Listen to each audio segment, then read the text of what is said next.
Grabe, hindi mo na talaga alam kung paano mo babudgetin ng pera ngayon mga kalbo. Sobrang mahal ng bilihin, kaya sa halagang 70 pesos, eto lang ang nabili ko. Bangus tabang ang nabili ko kakalbo. Pero syempre, gusto kong kumain ng masarap ngayon, kaya gusto ko ihawin to.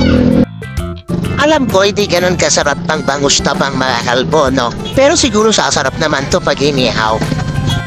Lagyan lang din natin ng mekus-mekus na kung ano-ano. Siyempre kamatis, sibuyas para masarap.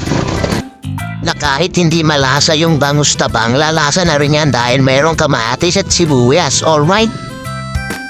Tapos siyempre, mekus-mekus na natin yan minsan.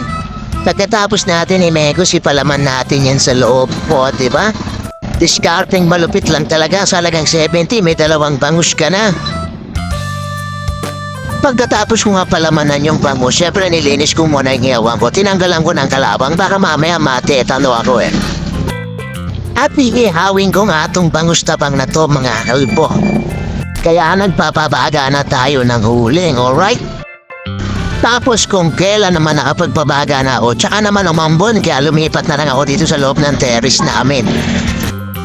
Siyempre, maliliit na kalan yung bangus tapos didikit pa sa iyawan. Kaya nilagyan ko ng matika para sigurado secure na mauulam ko yung bangus. Baka mamaya kasi dumikit, wala akong maulam, magkasira-sira. Tapos sinigawan ako ng asawa ko dahil bakit daw sa loob ako nag-iyaw.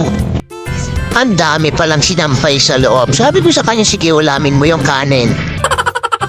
At sa wakas, pus na yung uling ko, hilaw pa rin yung bangus. Ano ba naman yan, yung uling ngayong kahalpo, no, hindi na makaluto ng ulam na inihaw. Sobrang konti na kasi ng biga yan.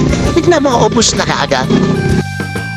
Kaya discarding malupit na lang tayo, ginaya ko yung luto nila misis sa Pangasinan. Yung pag nag-iyaw sila ng bangus, yero lang yung ginagamit nila tapos bubudburan nila ng asin sa ibabaw tsaka nila ilalagay yung bangus. O, diba? Instant tinihaw na grilled, alright? Siyempre, buksan natin yung apoy paano maluluto yan. At yan, mamuusok-usok na insa, no? Diba? Maluluto na dito yan.